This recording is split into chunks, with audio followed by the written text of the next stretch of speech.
Veja só, o apóstolo Paulo, dizendo sobre a questão do tempo, ele fala para nós em Efésios capítulo 5, versículo 15 e 16 o seguinte: portanto, tenham cuidado com a maneira com que vocês vivem, e vivam não como tolos, mas como sábios, aproveitando bem o tempo, porque os dias são maus. Irmãos, o tempo tem se tornado cada vez o nosso bem mais valioso. Por isso, existe um patrulhamento de Satanás para dissuadir o povo de Deus desta realidade, na tentativa de privá-los de um tempo de qualidade com o seu Criador.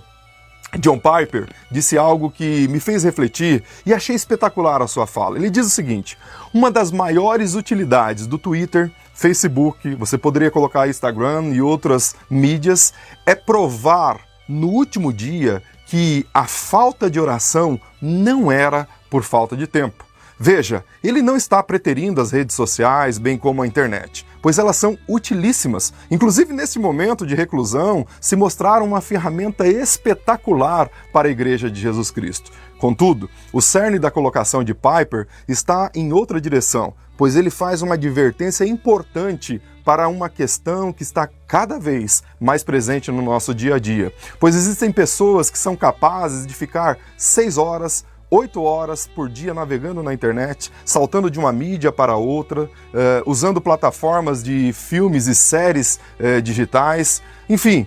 E ao meditar rapidamente num dos textos que fiz referência em uma das nossas devocionais, no livro de Êxodo, capítulo 5, percebemos algo muito sutil acontecendo ali naquele texto. Trata-se do momento em que o povo de Israel desejava partir do cativeiro egípcio para adorar a Deus. Vale salientar que naquele texto, em Êxodo capítulo 5, Faraó, na Bíblia, ele é um tipo de Satanás, pois ele é opressor do povo de Deus e mantém o povo de Deus sob jugo e escravidão. Mas a sutileza do texto reside no fato de que quando Faraó percebe que o povo de Deus estava disposto a investir tempo para adorar ao Senhor, então ele articula uma estratégia para que isso não aconteça. No capítulo 5, versículo 6 ao 9, está escrito o seguinte: naquele mesmo dia, Faraó deu uma ordem aos feitores do povo e os seus capatazes, dizendo: daqui em diante não forneçam mais palha ao povo para fazer tijolos, como antes. Eles que vão ter que ajuntar as suas próprias palhas, mas exijam deles a mesma quantidade de tijolos que antes faziam. Não diminuam a cota, eles estão desocupados e por isso gritam: vamos sacrificar e adorar a Deus. Imponham mais severo serviço a esses homens, para que eles mantenham-se ocupados e não deem ouvidos a essas palavras. Meus irmãos, a estratégia era manter o povo ocupado, para que não houvesse tempo para as coisas de Deus, para não buscar ou pensar nas coisas do alto, como o apóstolo Paulo nos diz em Colossenses capítulo 3, versículo 1. Também para não contemplar o grandioso Deus e também se relacionar com esse Deus. Enfim, a estratégia era roubar-lhes o tempo precioso que eles poderiam ter com Deus, mantendo-os ocupados. Satanás é um ser extremamente inteligente, perspicaz, sagaz, mas as suas estratégias continuam exatamente as mesmas. Ele continua usando os mesmos subterfúgios, só mudou a estética, mas o conteúdo continua o mesmo. No caso do povo de Israel, a maneira encontrada para mantê-los ocupados foi impor-lhes ainda mais trabalho. Em nossos casos, são atribuições e distrações do dia a dia. O interessante é que a maioria das coisas que nos distraem, que nos afastam de termos uma vida de maior comunhão e intimidade com Deus, não são essencialmente pecaminosas. Não são coisas que per si são más. Pelo contrário, na maioria dos casos são coisas tranquilas. Por exemplo, assistir um bom filme, jogar videogame, utilizar aplicativos de mensagens, ou mesmo o smartphone, ou até mesmo o trabalho, e coisas dessa natureza. Não é pecado, não há pecado em nada disso. O problema é quando tudo isso, por exemplo, assistir um bom filme, jogar um videogame, utilizar aplicativos de mensagens em seu smartphone, até o trabalho, e coisas dessa natureza. Não é pecado? Qual é o problema em tudo isso? A priori, nenhum. Mas a questão é que, por vezes, deixamos essas coisas nos distraírem ao ponto de deixarmos de lado aquilo que é prioridade para atendermos às necessidades que essas coisas geram em nós. Por exemplo, faça um teste aí consigo mesmo. Tente se distanciar do seu celular por um dia. Não serei tão contundente assim. Faça isso por apenas 2 horas. Será que você consegue? Provavelmente não, mas se conseguir, sentirá um vazio gigantesco.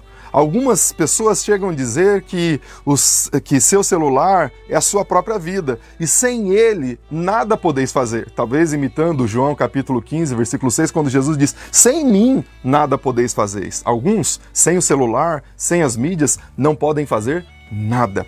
Sabe o que é mais triste, meus irmãos? O triste de toda essa história é que esse vazio que sentimos quando estamos longe do celular deveria ser o vazio que sentimos num grau muito mais superlativo quando estamos longe da presença de Deus, sem se relacionar com Ele, longe do contato e do convívio amoroso com o Pai, longe dessa santa comunhão.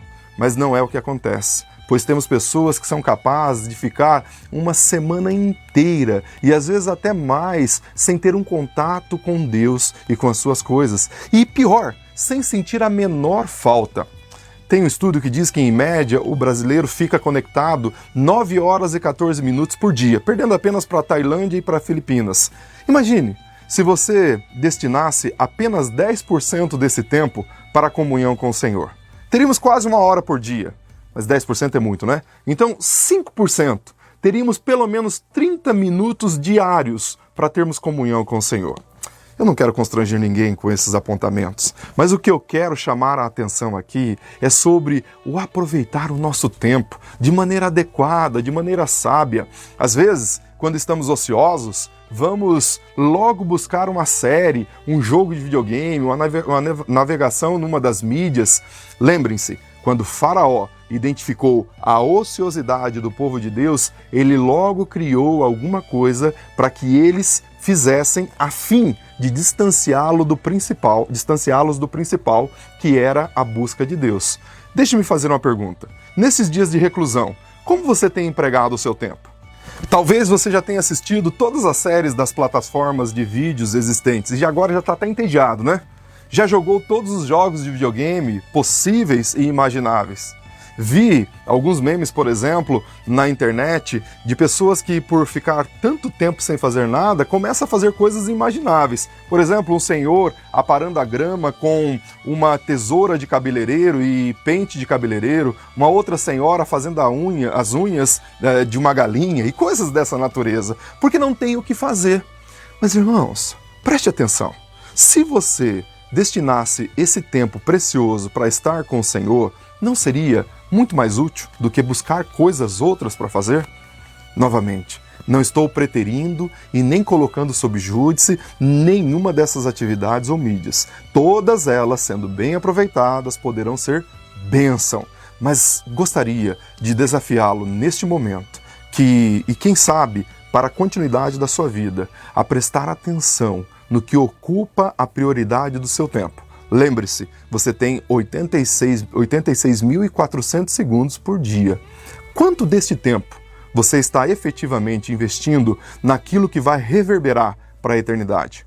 Quanto deste tempo você está investindo no seu relacionamento real com Deus? Não deixe, melhor dizendo, as distrações deste mundo, muitas vezes travestidas de coisas boas, te distrair do foco. Novamente cito o apóstolo Paulo em Efésios capítulo 5, ele diz: portanto, tenham cuidado com a maneira com que vocês estão vivendo. Vivam não como tolos, mas como sábios, aproveitando bem o tempo, porque os dias são maus. Sim, os dias são maus. Devemos avaliar as nossas vidas à luz da palavra do Senhor. Esse é o tempo mais do que adequado para fazer isso. Meu irmão, minha irmã, faça essa avaliação na sua vida. Como está o seu investimento em tempo? Seja nesse momento de reclusão, seja em momento anterior ou em momentos a posteriori. Como está a sua vida de intimidade com Deus? Deus abençoe a sua